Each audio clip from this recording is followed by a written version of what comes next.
La herejía de Horus. Fulgrim, por Graham McNeill. Capítulo 2. La puerta del Fénix. El águila mandará. En el fuego. De toda la 28ª expedición, el orgullo del emperador era el aspecto más magnífico. Las placas blindadas del casco de color vino tenían incrustaciones de filigrana de oro. Orbitaba alrededor del Airán, el mundo de su zafiro, con la misma dignidad que la nave insignia de uno de los reyes de antaño, y estaba rodeada por decenas de escoltas, acorazados, naves de carga y de suministros, y de enormes transportes de tropas del ejército. Los astilleros de Júpiter la habían botado hace 170 años.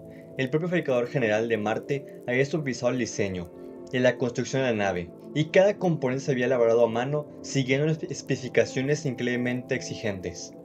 El proceso de construcción había dado el doble de lo habitual en cualquier otra nave de similar tonelaje, pero era lo que cabía esperar de la que sería la nave la insignia del primarca de la Tercera Legión, los hijos del emperador. La formación que mantenía la 28ª expedición era algo de una belleza marcial, anclada a la perfección sobre el Airán, en una disposición del libro de ordenanzas donde las patrullas y los apoyos mutuos entre naves aseguraban que ningún elemento hostil podría llegar o salir del planeta sin ser interceptado por los raptores de la flota imperial. Las naves de los Lair, que tan letales habían demostrado ser para la flota de exploración de la expedición, habían quedado convertidas en pesos espaciales, que flotaban alrededor de los anillos del sexto planeta del sistema. Habían quedado destruidas gracias al uso preciso de una abrumadora superioridad numérica y la maestría de Fulgrim en los combates navales. Aunque el mundo se encontraba bajo ellos, era conocido como el Airán, la designación oficial era 28-3, ya que era el tercer mundo de la 28ª expedición. Había sometido al dominio imperial. Esa designación era un poco prematura, ya que la ferocidad del planeta de la batalla inicial demostraba su falta de sometimiento, pero se consideró que su uso sería apropiado, ya que todo el mundo estaba convencido de que ese sometimiento en realidad era una realidad cercana. Landronius y la virtud de Fulgrim, que mostraron los colores púrpuras y dorados propios hijos del emperador, se mantenían en formación atenta, al lado de la nave insignia del primarca. Cada una de ellas poseía un registro ejemplar de victorias. Las cuadrillas de raptores volaban de un lado a otro, mientras escoltaban a la flor innata de la 28ª expedición, hacia el orgullo del emperador. Ya que tras quedar destruida la flota de Lair, el primarca se disponía a revelar sus planes para continuar la guerra. El primer capitán, Julius Caesar, era un individuo que no estaba acostumbrado a sufrir emociones enfrentadas, lo que hacía que la situación en la que se encontraba resultara extremadamente incómoda. Iba vestido con el púrpura triunfal de su toga picta y el rojo marcial de su capa, la cerna, por lo que tenía un aspecto imponente, mientras avanzaba con rapidez hacia la Heliópolis, seguido de cerca por su palafernero, Lycaon, y un séquito de portadores que llevaban su casco y su espada, y les tenía el reborde de la capa. Un colgante de color amba intenso le caía desde el cuello hasta el hueco de los pectorales, tallados en su armadura dorada. En el rostro de rasgos nobles no parecía muestra alguna de incomodidad que sentía.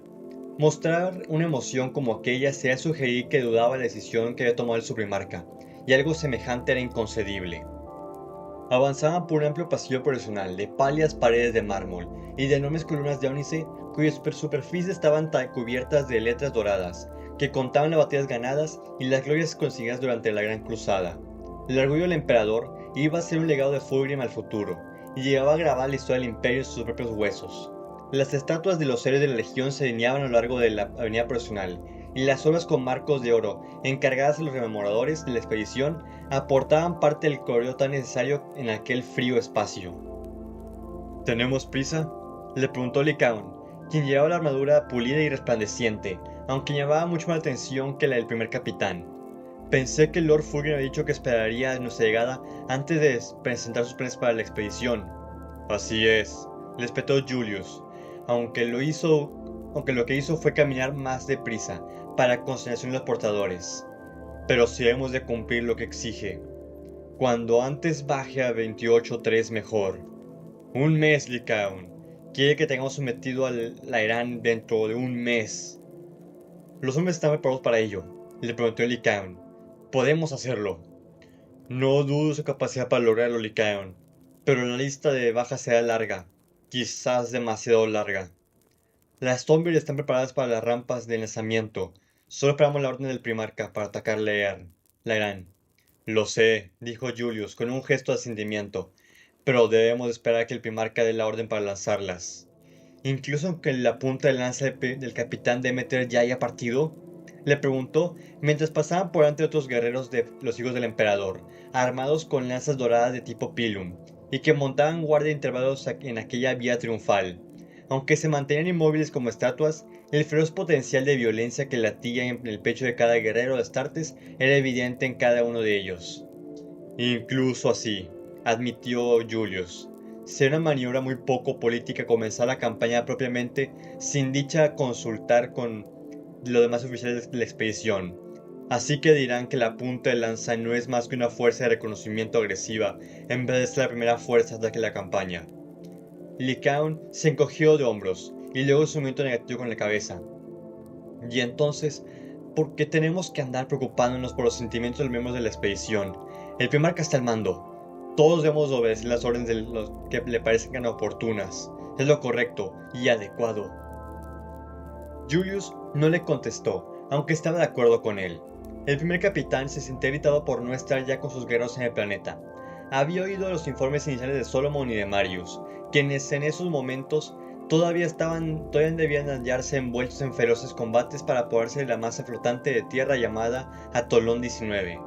Notó su furia que aumentaba a medida que llegaban nuevos informes de bajas. Sin embargo, su primarca le había ordenado que acudiera al Consejo de Guerra, donde anunciaría de modo en que la 28ª expedición haría la guerra contra aquella especie alienígena, y sus órdenes debían de cumplir sin falta alguna. Julius ya conocía el plan de Lord Fulgrim y iba a presentar a aquellos comandantes superiores de la flota, y las proporciones y la audacia que aquello suponía todavía lo dejaban sin aliento. No hacía falta ser un primer capitán de los hijos del emperador para saber cuál sería la reacción general. Ya basta de charla, Lycaon. Hemos llegado, le dijo cuando vieron la gran puerta del Fénix ante ellos. Se trataba de un enorme portal de bronce donde se representaba cómo el emperador entregaba a Fulgrim de forma ceremonial el águila imperial. El águila era un símbolo propio del emperador, quien había ordenado que la única legión que podía mostrarle en su armadura sería la de Fulgrim, como muestra de la estima que le tenía. El honor que le había concedido a los hijos del emperador era inconmensurable. Julius sintió que le hinchaba el pecho de orgullo en cuanto vio la puerta, y subió una mano para tocar el águila que tenía tallada en la armadura. Delante de la puerta del Fénix había más guardias, y estos hicieron una profunda reverencia cuando se les acercó. Luego bajaron las lanzas hasta el suelo, donde las puntas resonaron al mismo tiempo que las grandes hojas del bronce se abrían para darle paso. Un chorro de luz blanca y un murmullo de voces surgió del otro lado. Asintió con un gesto de respeto a los guerreros de la puerta y entró a la Heliópolis.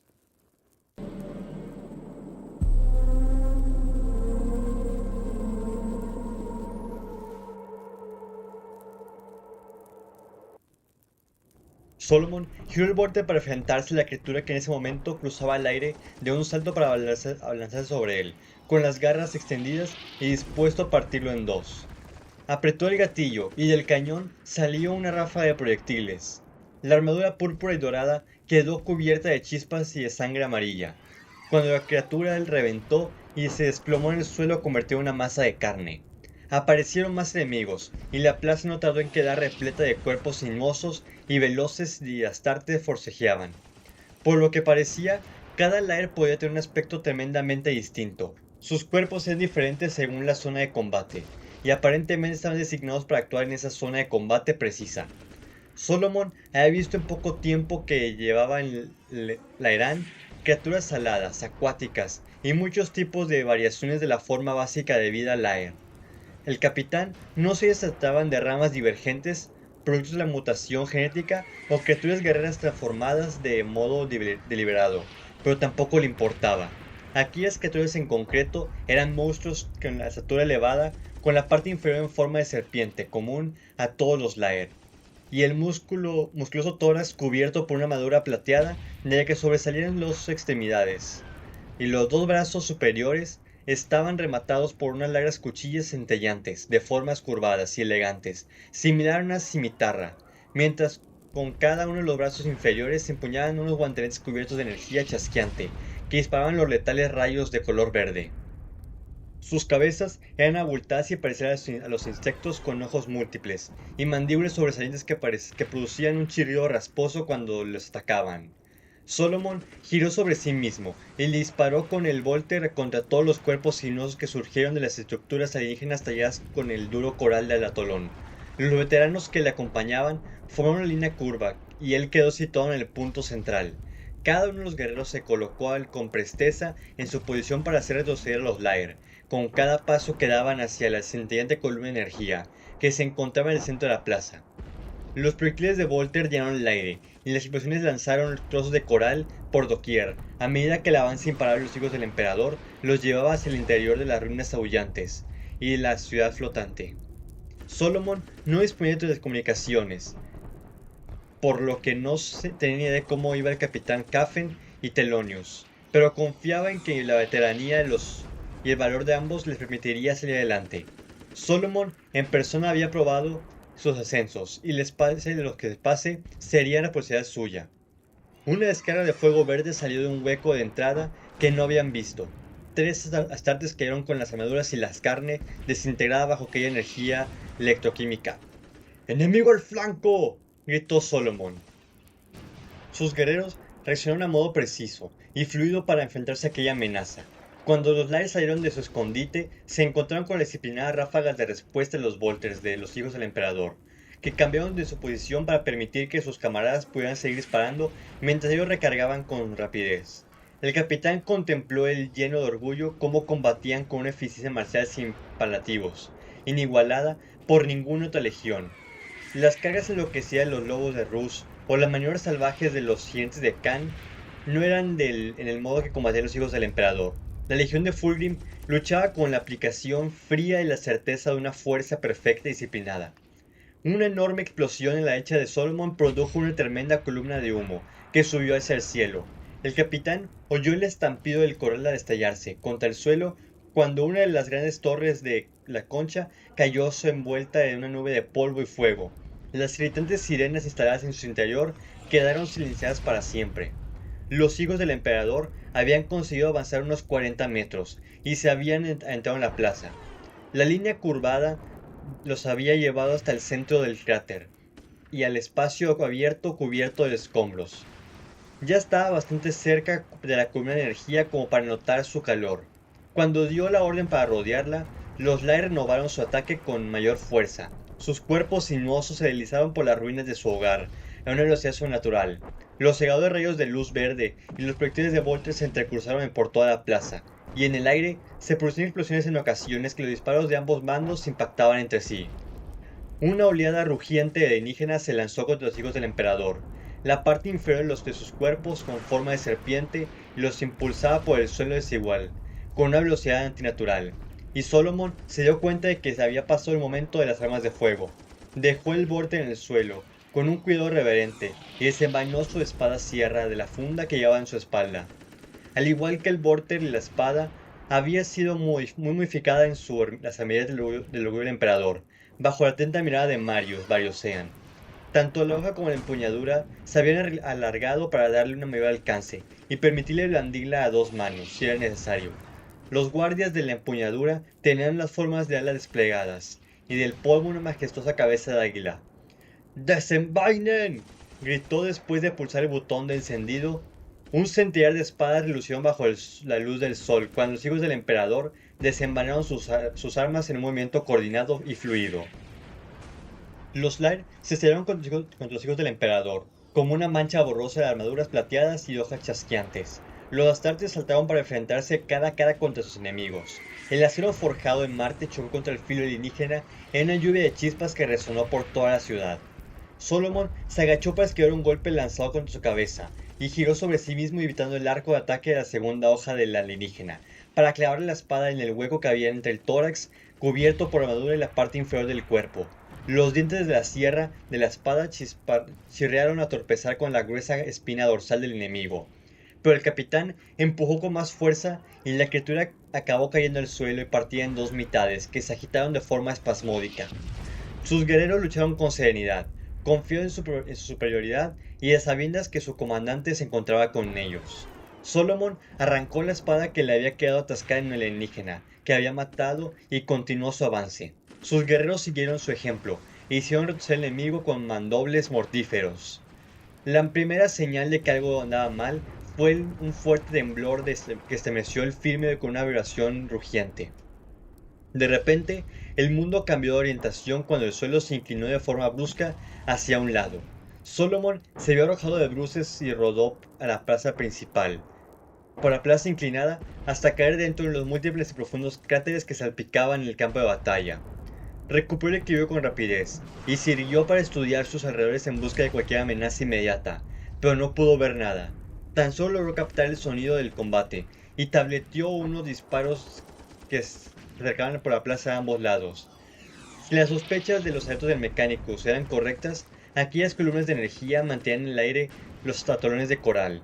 Y lo más probable era que una o más de las que había en el atolón hubieran sido destruidas.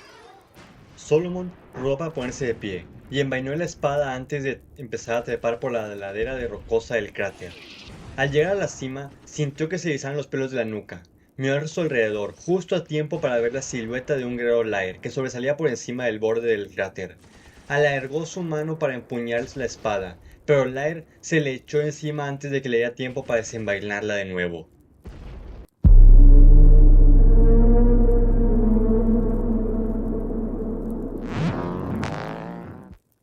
Aunque Julius Caesar había estado en la Heliópolis muchos cientos de veces, su belleza y su majestuosidad todavía eran capaces de dejarlo sin el habla, debido a aquellas inmensas paredes de piedra clara y las interminables filas de estatuas de mármol colocadas sobre los pedestales de oro que sostenían un amplio techo abovedado.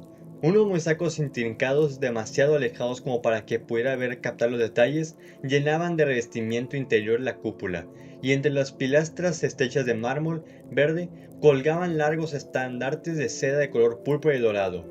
Un rayo de luz procedente de las estrellas se concentraba en el centro de la cúpula y se reflejaba con un brillo cegador en el suelo de terrazo negro de la Heliópolis, lustroso de mármol y de cuarzo, engastados de la arzagma y pulidos hasta que quedaban relucientes, convertían el suelo en un espejo oscuro y centellante que relucía igual que el cielo que alza sobre él. Las motas de polvo revoloteaban en la mitad de aquel brillo, y el aire estaba cargado con el humo perfumado de los aceites aromáticos. A lo largo de su conferencia en la cámara de audiencia de Fulgrim, se lineaban filas de bancos de mármol que se alzaban en hileras escalonadas hacia las paredes formando líneas iguales. Allí había espacio suficiente como para que se sentaran 2000 personas, aunque apenas había presentes una cuarta parte de esa cifra en aquel consejo de guerra.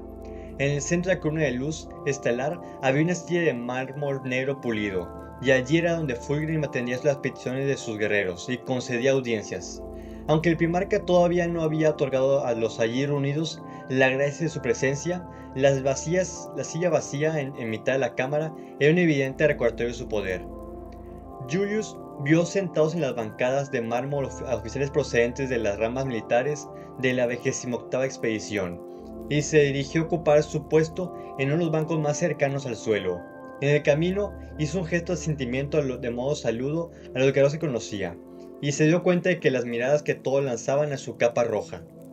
Aquellos que habían servido durante algún tiempo juntos con los hijos del emperador sabían que si un guerrero llevaba puesto una capa como aquella, es que se estaba a punto de marchar al combate. Julius no hizo caso a aquellas miradas, y tomó su casco y su espada de manos de los portadores antes de tomar su asiento. Pasó la mirada por la cámara y vio a los oficiales de la escarlata y la plata del ejército imperial. Se llenaban los bancos inferiores de la Heliópolis. Su ceramita en el suelo indicaba su mayor rango. El comandante general Fay se encontraba sentado en el centro de un grupo de seguidores y ayudantes. Era un individuo de aspecto ceñudo y tenía un rostro horriblemente desfigurado con la mitad izquierda de la cabeza cubierta por una placa de acero. Julius jamás había hablado con él, pero conocía su reputación. Era un táctico excelente y una persona directa, y un soldado implacable y despiadado. Detrás de los oficiales del ejército, sentados en los bancos situados a mitad de altura, se encontraban los adeptos del Mecánicos, quienes parecían sentirse incómodos bajo la luz brillante de la Heliópolis. Sus túnicas con capucha ocultaban buena parte de sus rasgos físicos, y Julius no recordó haber visto nunca ninguno con la capucha quitada. Negó con la cabeza con un gesto de disgusto ante los velos estúpidos y que representaban el secretismo y los rituales con los que se rodeaban. Junto a los miembros de adeptos mecánicos estaban los rememoradores, hombres y mujeres ecuánimes vestidos con ropajes de color beige, que no dejaban hacer anotaciones en cuadernos desgastados y placas de datos o dibujaban bocetos en carboncillo sobre hojas de papel. Los mejores pintores, escultores, escritores y poetas del imperio se habían desplegado por todas las flotas expedicionarias. Eran miles y se dedicaban a documentar los logros monumentales conseguidos por la Gran Cruzada. Aunque eran aceptados por diferentes grados de cordialidad, muy pocos dentro de las legiones apreciaban el valor de los esfuerzos. Pero Fulgrim había declarado que su presencia era una gran suerte y les había concedido un acceso sin precedentes a las ceremonias más reservadas y privilegiadas. Licaón siguió su mirada. Rememoradores, mostró con desprecio. ¿Qué sentido tiene que los escribas y gentuza como ellos acuerden un consejo de guerra? Mire, si un niño se ha traído hasta un caballete. Julius sonrió. Quizás está intentando captar la gloria de la Heliópolis, para que la admiren en generaciones futuras. Rus tenía toda la razón, replicó Licaón. Somos guerreros, no temas para poemas y retratos. La búsqueda de la perfección va más allá de las artes del combate. Licaón, incluye las bellas artes, los trabajos literarios y la música. Tuve el privilegio de escuchar el recital de Becca Kinska, y me sentí hinchado de alegría al oír música tan hermosa. ¿Has estado leyendo poesía otra vez, verdad? Le preguntó Licaón, al mismo tiempo que hacía un gesto negativo con la cabeza. Cuando tengo la oportunidad, aprovecho y leo algunos de los cantos imperiales de Ignaz Kraski, admitió Julius. Deberías intentarlo y leerlos. Un poco de cultura no te vendría mal. El propio Fulgrim tiene en una de sus estancias una escultura que le ha encargado a Ostian de la Foix, y dice que Eidolon tiene un paisaje de Chemos pintado por Kellan Dodger, colgado en la cabecera de su cama. ¿No puede ser, Eidolon? Eso dicen, insistió Julius asintiendo. ¿Quién lo hubiera creído? Bueno, de todas maneras, me centraré en lograr perfección en el combate si no te importa. Tú te lo pierdes, comentó Julius, mientras las bancadas superiores de Heliópolis se llenaban de gente. Los escribas, los notarios y los funcionarios que servían los más cercanos de los centros de poder. Menudo público, comentó Licaón. El primarca está a punto de hablar. Eso siempre saldría a sus adoradores, le indicó Julius. Como si pronunciar su rango hubiera sido la clave para invocarlo, la puerta del Fénix se abrió y el primarca de la Tercera Legión entró en Heliópolis.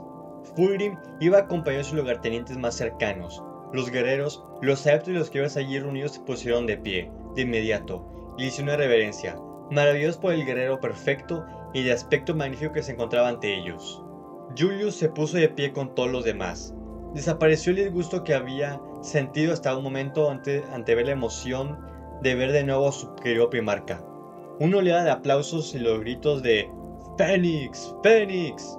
llenaron la Heliópolis. Fue un gesto de afirmación rugiente que solo los detuvo cuando Fulgrim alzó las manos para callar a sus seguidores incondicionales.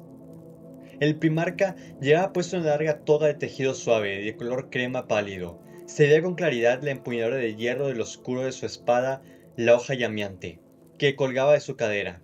La vaina de la espada era del reluciente cuero púrpura. Sobre el pecho llevaba brocadas de hilo de oro, las centellantes alas de un águila, y una estrecha diadema de lapislázuli le impedía que el cabello le cayera sobre la frente. Dos de los mejores guerreros de legión, el comandante general Vespasian y el comandante general Eidolon, caminaban más detrás del primarca. Ambos llevaban puestas togas blancas y sin adorno alguno, a excepción de un pequeño bordado con la forma del águila que se veía sobre el pectoral derecho. Su severo porte marcial fue inspiración para Julius, quien siguió un poco más en presencia de ellos. Eidolon no pareció mostrarse impresionado por todos los guerreros allí reunidos, y no se podía captar el estado de ánimo de Vespasian. en sus rasgos faciales, clásicos y sin defecto alguno. Los dos comandantes generales estaban armados. Vespasian llevaba su espada colgada al cinto, y Eudolon tenía su martillo apoyado en el hombro. Julius sintió la expectación que embargaba a todos los que esperaban las siguientes palabras anunciadas por el primarca. «Amigos míos», dijo Fulgrim a modo de saludo después de sentarse entre los guerreros allí reunidos. La piel pálida casi le resplandecía. «Me alegra verlos aquí reunidos. Ha pasado demasiado tiempo desde la última vez que libramos una guerra, pero ahora tenemos la ocasión de ponerle remedio». Aunque prácticamente sabía lo que iba a decir el primarca, Julius sintió una emoción irracional crecer en el interior del interior, y vio que incluso el habitualmente sarcástico Lycaon sonreía de oreja a oreja mientras oía hablar al primarca. «Estamos en órbita alrededor del planeta natal de una temible especie alienígena que se llama a sí misma Lair», continuó explicando Fulgrim. Su voz había perdido el duro acento quetoniano, que había acabado adoptando tras los largos años que los hijos del emperador habían pasado combatiendo junto a los lobos lunares del Señor de la Guerra. El acento oculto de Terra volvía a matizar cada una de sus palabras, y Julius se dio cuenta de que estaba fascinado por el timbre y la cadencia de su modo de hablar. «¿Y qué planeta? Uno de los honorables representantes del Adeptus Mechanicus me ha dicho que sería de un valor incalculable para la cruzada del emperador. Amado por todos. ¡Amado por todos!», repitieron al unísono los asistentes. El primarca asintió antes de seguir hablando. «Aunque el planeta es de un valor inmenso para nosotros, sus habitantes no desean compartir la suerte ciega con la que han sido bendecidos. Se niegan a aceptar el destino manifiesto que nos guía a través de las estrellas, y han dejado muy en claro que sienten desprecio de nosotros. Han rechazado con violencia nuestros pacíficos intentos de comunicación, y el honor exige que le respondamos del mismo modo». Un coro de gritos iracundos llenados de amenazas llenaron la Heliópolis. Fulgrim sonrió y se llevó las manos al pecho en un gesto de agradecimiento por aquella devoción. Cuando los gritos y victorias se apagaron, Julius vio que el comandante general Fail se ponía de pie para saludar al primarca con una profunda reverencia. «Con su permiso», dijo el primarca, con una voz profunda y cargada de experiencia. «Por supuesto, Tadeus, eres mi aliado preferido», le contestó Fulgrim, y el rostro adusto de Fail no pudo evitar mostrar el agrado que sentía ante el hecho de que le llamaran por su nombre de pila. Julius sonrió al recordar la habilidad con la que Fulgrim trataba de aquellos con los que hablaba. Sabía muy bien que el primarca no tardaría en apabullar a Fail con hechos y verdades incómodas. «Gracias, mi señor», respondió Fail, mientras apoyaba las manos nudosas en el petril que lo separaba del suelo oscuro de la Heliópolis. Cuando Tadeus Fail habló, unas microscópicas motas que flotaban en la columna de luz se concentraron alrededor del comandante del ejército imperial y lo rodearon con un brillo difuso. «Quizás pueda iluminarme respecto a cierto asunto». Fulgrim sonrió de nuevo y los ojos oscuros brillaron con una expresión de diversión. «Procuraré llevar todos los medios para llevar luz a tu ignorancia». Fail torció el gesto ante el insulto implícito, pero continuó. «Nos ha convocado este consejo de guerra para hablar sobre lo que debe hacer en 28-3, ¿no es así?»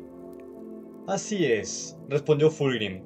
«No se me ocurría tomar ninguna decisión al respecto sin su consejo».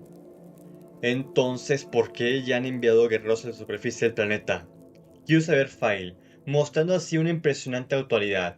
La mayoría de los mortales quedaban reducidos a un estado cercano a la estupidez ante la presencia del primarca, pero Tadeus Fail le había hablado como si no fuera más que un miembro del Estado Mayor.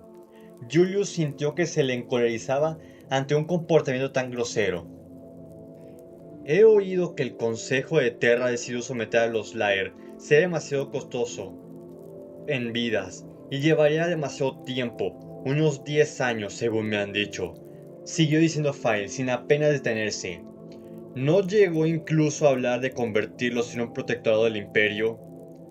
Julius distinguió leves pero inconfundibles señales de enfado que Fulgrim sentía por verse cuestionado de esa manera, aunque sin duda debía ser consciente de que prácticamente todos los miembros de la expedición sabían que estaban atacando al Atolón 19, y que alguien acabaría preguntando al respecto.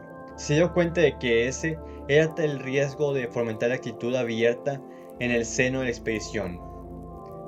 Es cierto que habló de ello, replicó Fulgrim, pero fue con una información escasa, y no lograba mostrar por completo el enorme valor que posee el planeta para el Imperio.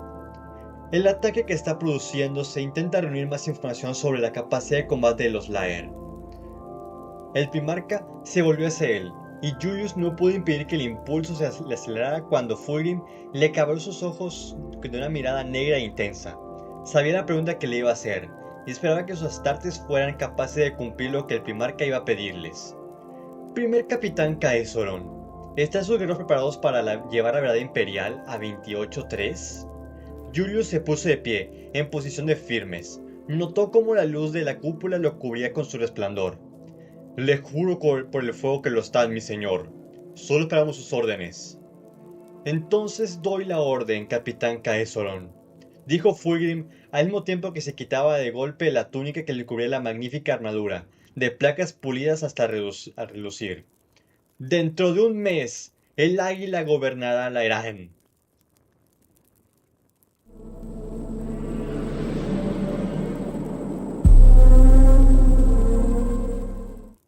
Las arpas del Lair intentaron destrozar la armadura de Solomon y le abrieron unos grandes surcos en la superficie inmaculada. Las garras llegaron a atravesar el águila dorada que llevaba sobre la placa pectoral.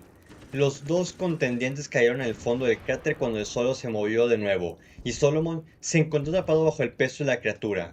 Aquella monstruosidad abrió las mandíbulas de par en par, y le soltó un chirrido ensordecedor que le dejó la cara salpicada de mucosidades y de saliva caliente. Solomon sacudió la cabeza para despejarse la vista, y lanzó un puñetazo hacia arriba.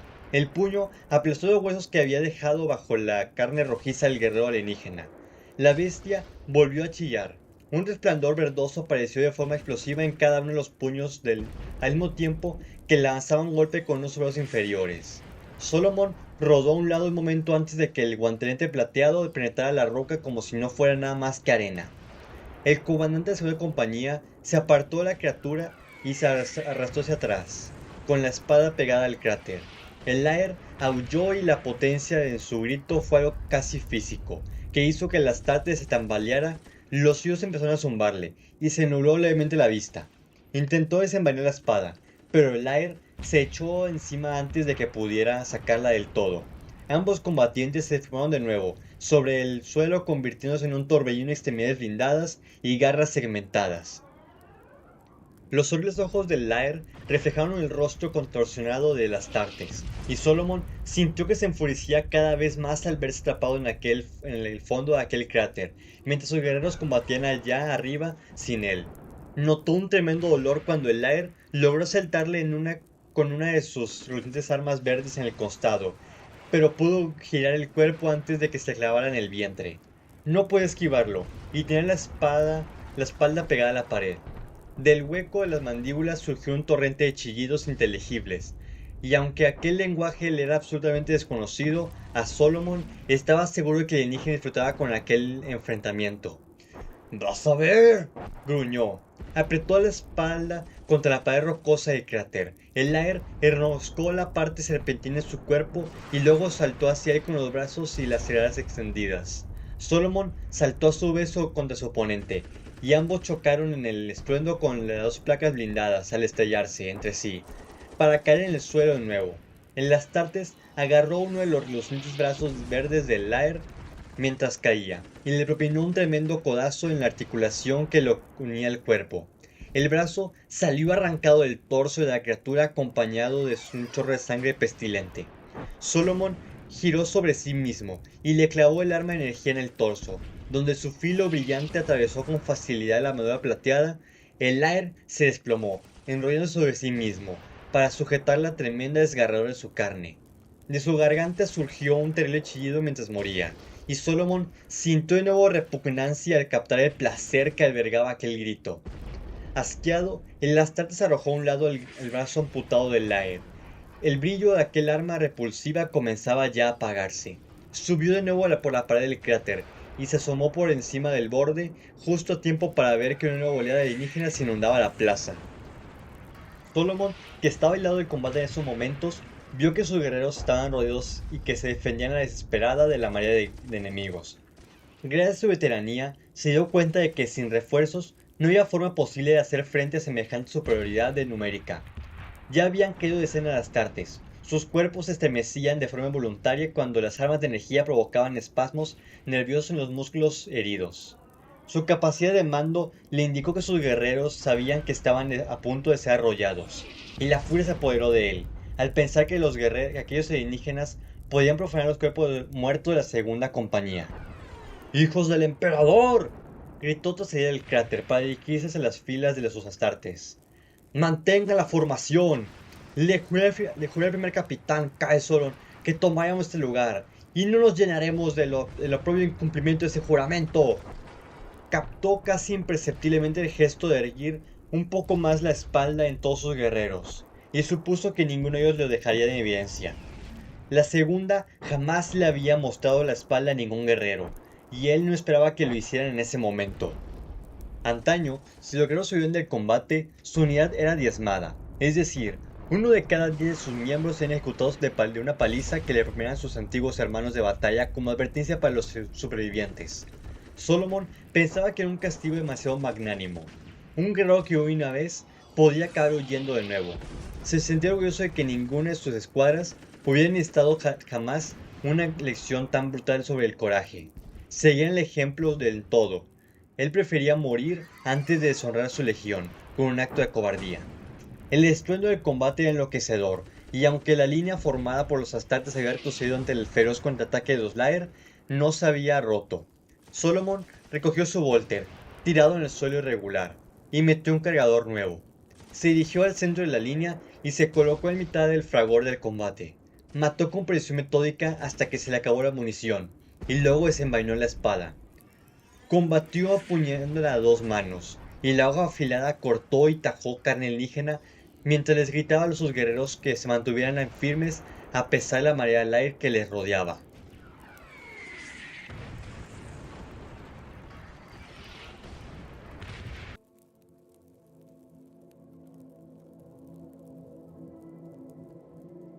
Bueno chicos, ese fue el capítulo de hoy, espero que les haya gustado. En este principalmente vimos, uno, la forma de combate que tienen los hijos del emperador, en esta ocasión por Solomon Demeter, que usaba un combate más, que se le puede hasta decir, brutalmente decoroso, con un cierto estilo teatral, con mucho orden en todo el combate.